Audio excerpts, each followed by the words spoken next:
हर हर महादेव। देवों के देव महादेव जी के चरण में प्रणाम। गौरव पार्वती माता के चरण में प्रणाम। गणपत ललनमा के चरण में प्रणाम। सब गुरु भाई बहन के चरण में प्रणाम। माता पिता के चरण में प्रणाम। मेरा प्रणाम स्वीकार हो। गुरु भाई बहन, मैं एक कथा सुनाने जा रही हूँ। इस कथा को पूरा सुनिए और हर जानिए। हर हर महादेव, घर घर महादेव। एक बार की बात है, बहुत पुराने जमाने का बात है कि एक किसान खेत में हल चला रहे थे। खेत में हल चला रहे थे और उनके जो बच्चे थे, उनका एक छोटा बच्चा था, लड़का था। वो कभी खेत पे नहीं गया था। किसान जो थे वो कभी भी कहते थे कि चलो खेत पे मेरे लिए पानी ले आना, मेरे लिए भोजन ले आना, मेरे लिए एक काम कर दो, लेकिन वो बच्चा कभी काम नहीं करता था। एक दिन का बात हुआ कि किसान जो खेत में हल चला रहे थे, तो वो बच्चा दौड़ता हुआ पानी लेकर और खेत पर गया। जब खेत पर गया, किसान को नजर पड़ा तो किसान बड़ा उतावला हो गए, खुश हो गए उसको अपने बच्चे को देखकर। और बच्चे को देखकर और नीचे नहीं देखते हुए हल चला रहे थे। हल चला रहे थे और नाग नागिन का जो बच्चा था, पोवा कहते हैं, जो पोवा जितना बच्चा था वो सारी बच्चा हल से और बैल से कुचला गया।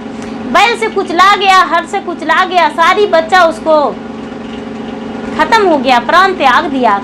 जिस छोटे बच्चे पे उतना बड़ा बैल का पाँव पड़ जाएगा तो क्या वो बच जाएगा? हल चल जाएगा तो क्या बच जाएगा? उसी तरह उसका शरीर पे हल कुचला गया। हल कुचला गया, हल में उसका खून रक्त लग गया और किसान को ये समझ में नहीं आया खुशी के मारे कि हाँ, हम क्या किए हैं, और हल चलाते रह गए। हल चलाते रह गए तो इतना ही में कुछ समय में उनका पत्नी भोजन लेके जाती है। भोजन लेके जाती है, भोजन करवा के और घर लौट जाती है। नाग नागिन जो है, जो देखने जाते हैं कि अरे मेरा बच्चा अपना घोंसला में जाते हैं, अपना जगह पे जाते हैं, अपना घर पे, तो देखते हैं कि एक भी बच्चा नहीं है यहाँ। मेरा बच्चा क्या हो गया, कहाँ चल गया, कहाँ हो गया? ढूंढने लगे तो एक मरा हुआ बच्चा पे नजर पड़ गया। और जब जो कातिल थे उनका ढूंढने लगा तो देख रहे हैं नागिन कि अरे ये तो बच्चा का खून मेरा हल में लगा हुआ है। जो किसान का बच्चा आरी पर बैठे हुए थे हल चला के, वो क्या किया कि वो बच्चा को और किसान को दोनों को डांस लिया और डांस के, और फिर भी उसके बाद उसको खुशी नहीं मिला। उसको मन बेचैन था कि इसका पूरे परिवार को हम डांस लेंगे, पूरे परिवार को हम डांस के और इसका निसंतान बना देंगे, पूरा नाम निशान मिटा देंगे। मेरा बच्चे को मार दिया है, अच्छा मेरा बच्चे को तूने मार दिया है, ये बहुत गलत किया है, अब तुम्हें मैं जीने नहीं दूंगा। ऐसा करके और पूरा नागिन बेचैन होके और किसान के घर आए। जब किसान के घर आए तो देख रहे हैं कि किसान के घर में तो कोई है ही नहीं। कहाँ गए? वो नागिन खोजने चली। जब नागिन खोजने चली तो खोजते एक जगह पे मिल गई जहाँ पर नागदेव का पूजा हो रहा था। पूरा दूध लिए हुए सब सुहागनों वहाँ पर पूजा कर रहे थे। सब अपने अपने कटोरी में दूध ली हुई थी। ये जो नागिन थी वो गुस्से में गई और गुस्से में जाकर और ये पूजा पाठ में नागिन अंधी हो गई। इसको समझ में नहीं आया कि मुझे क्या करना चाहिए, मैं क्या काम से यहाँ आया हूँ। और वैसा ही पूरा वहाँ लीन हो गई पूजा पाठ को देखकर। और जो किसान का पत्नी दूध ली हुई थी वो कठौती में दूध रखा गया और नागिन मुँह करके और पूरा पेट भर लिया। नाग नागिन दोनों पूरा दूध पी लिया। जब दूध पी लिया तो अपने आप से कह रही है कि सुहागवती रहो, सुहागन रहो, वह सदा तुम्हारा मांग भरा रहे, तुम्हारा गोदी भरा रहे। नाग कहता है, नागिन ये तूने क्या किया? ये तो बहुत गलत कर दिया। तूने इसको डांसने को लिए आई थी और तूने इसे आशीर्वाद दे दिया, ये तो बहुत गलत किया। नागिन का आंखें खुला। जब नागिन का आंखें खुला तो देख रही है नागिन कि अरे वो तो वही किसान का पत्नी है जो मेरे बच्चे के मारा है। ये पूरा आह करने लगी, लेकिन इसके बाद कहती है कि हाँ, मेरा बच्चे को तो मार दिया है, लेकिन मेरा कलेजा ठंडा कर दिया। स्वामी, मैं क्या करूं? मेरे पास कोई उपाय नहीं है, आप उपाय बताइए। और नाग और नागिन दोनों भगवान के ध्यान में लग गया, भगवान के ध्यान में लग गया और कहने लगा, महादेव, इसका इंसाफ आप ही कर सकते हैं। एक तरफ इसको पति को हम डांस लिए, इसको पति का मृतक पड़ा हुआ है, इसका पुत्र का लाश पड़ा हुआ है। एक तरफ ये पूजा कर रही है, नागदेव का दूध पिलाई है। अब हम क्या करें? इसका रास्ता आप ही निकाल सकते हैं महादेव, मेरे पास कोई उपाय नहीं है, मैं क्या करूं? मुझे कुछ रास्ता बताइए। महादेव कहते हैं नागिन से कि जो हुआ से हुआ, नागिन, तुम्हारा पुत्र तो नहीं लौटेगा, लेकिन उसका पति और पुत्र का जीवन तू लौटा सकती हो। देखो, ऐसा अपराध मत करो।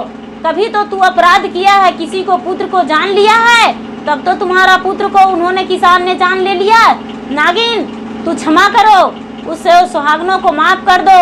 आज नाग पंचमी का दिन है, यदि उसका पति और पुत्र मर जाएगा तो ये बहुत बड़ा त्योहार है, बहुत बड़ा व्रत है।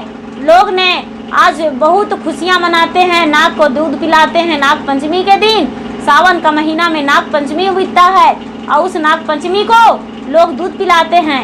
ऐसा मत करो, अपने गुस्से को शांत रख दो और उसके पति को बचा दो और उससे बता दो कि हम तुम्हारे पति को डांस लिए हैं, तुम्हारे पति को हम मार दिए हैं, उससे बता दो। ये नागिन सुन लेती है ऐसा स्वीकार भगवान को, और इस वचन को स्वीकार करके और कहती है कि महाराज, तो मैं कैसे जिंदा करूं? मुझ में तो जिंदा करने का कोई क्षमता नहीं है। भगवान कहते हैं कि जाओ, तुम्हें जिंदा करने का क्षमता है, उससे दोबारा डांस के और विष चूस लो, अपना विष वापस ले लो और वापस लेके और तू उसको प्राण को जिला सकती हो, वो जी जाएगा दोनों, उसका पुत्र भी उसका पति भी। नागिन इस बात को स्वीकार करती है, इस बात को स्वीकार करती है। उसकी पत्नी से बोलती है नागिन कि देखो, तूने तो दूध पिलाई है और तुम्हें तो हम सुहागन रहने का आशीर्वाद दिए हैं, लेकिन बहुत भारी मुश्किल में तू फंसी हो। वो कहती है स्त्री कि क्या नागिन माता, क्या हुआ? आज तो मैं नाग पंचमी मनाने आया हूँ, नाग पंचमी का दिन, मैं तो नागों का दूध पिलाने आया हूँ। भला क्या मुसीबत आ सकता है? आज तो नागदेव का दिन है, आज तो शिव गुरु का दिन है, शिव भगवान ने सब पे ख्याल करते हैं, तो मुझ पर भी ख्याल करेंगे। क्या हुआ बताइए मुझसे। ये कहते हैं नागिन कहते हैं, क्या करूं? तेरे पति ने मेरे 5 पुत्र को हत्या कर दिया है, इसलिए तुम्हारे पति को और तुम्हारे पुत्र को हम डांस लिए हैं। तेरे पति और तेरे पुत्र का मृत्यु हो गया है, तुम्हारे पति और पुत्र जीवित नहीं है, हम तुम्हारे पति को मार डाले हैं। इतना जब बात सुनी, इस बात को सुनी इस स्त्री ने तो पूरा पटकाने लगी और कहने लगी कि हे नागदेव, आज से यदि हम श्राप दे देंगे तो आपका पूजा कोई नहीं करेगा। जितना सुहागने यहाँ सुन रही है, गांव-गांव में चर्चा फैल जाएगा कि जिस स्त्री ने नागदेव का पूजा कर रही थी, नागदेव का दूध पिला रही थी, नाग पंचमी मान रही थी, उसका पति को नाग डांस लिया, ऐसा हम कर देंगे तो कोई आपका पूजा नहीं करेगा। ऐसा कहने लगे तो नागिन कहती है कि देखो, ऐसा मत करो और हम तुम्हारे पति को जिला देंगे, तुम मेरे साथ चलो। ये कहती है कि भला तुम पे कौन विश्वास है, तुम मुझे भी डांस लोगी और मेरे पति को तो डांस ही ली हो, तब हम क्या करेंगे। ये नागिन वचन लेती है, शपथ लेती है कि नहीं, हम तुम्हारे पति को नहीं जिला देंगे, मैं वचन लेती हूँ, मैं असली नागिन हूँ, कोई गलत नहीं हूँ, चलो मेरे साथ। अब ऐसा कह के और इस किसान को, पत्नी को साथ ले जाती है नागिन, और नागदेव दोनों जाते हैं और बोलते हैं कि जाओ अपना घर जाओ और फिर से एक कटोरे में दूध रखो। और ये नागिन जो स्त्री है वो क्या करती है, घर से एक पीतल का कटोरी लाती है, उसमें दूध भरती है और बोलती है कि धान के लवे ले लाओ और वो भी रख दो, हम तुम्हारे पति को जीवित करेंगे तो नशे के मारे हम दूध पिएंगे और दूध पिएंगे तब तो तुम्हारे पति को जिंदा कर सकते हैं, ऐसे नहीं जीवित होगा। ये क्या किया है, ले जाके दूध और लवा धर दिया। ये नागिन विष चूसने लगी। विष को चूसते चूसते चूसते चूसते इसका पति और पुत्र धीरे धीरे धीरे धीरे धीरे आंखें खोलने लगे। आंखें खोलते खोलते खोलते खोलते पूरा उनका जब शरीर का विष निकल गया तो वो जिंदा हो गए। जिंदा हो गए। जो नागिन थी वो दूध पी लिया। दूध पी लिया और लवा खा लिया। नाग नागिन दोनों दूध पीकर लवा खा लिए और लवा खा के और इस स्त्री का सुहागन रहने का फिर से आशीर्वाद दिए। आशीर्वाद दिए और बोले कि नाग पंचमी के दिन नागों को दूध पिलाना मत भूलना। और नाग पंचमी के दिन बहुत बड़ा त्योहार होता है, इसीलिए इस त्योहार को कभी भूलना नहीं। तुम सुहागन रहोगी और तुम्हारा गोद भरा रहेगा और तुम्हारा परिवार खुशी खुशी रहेगा। तुम्हें किसी चीज़ का कमी नहीं होगा। तुम्हारा घर में अंधन भरा रहेगा। जाओ, तुम जैसे मेरा दिल को जुड़ा दिया है वैसा ही तुम भी जुड़ी रहोगी और खुश रहोगी। ऐसा कह के और नागिन माता आशीर्वाद दिए। आशीर्वाद दिए। ये जो स्त्री थी किसान का पत्नी, वो अपने पति से बोली कि महाराज आप उठिए और इस नागिन माता को पहले चरण छुइए और माफ़ी मांगिए, क्योंकि आपने पता नहीं किस चीज़ में खोए थे जो इनके बच्चे को आप कुचल के मार दिए हैं।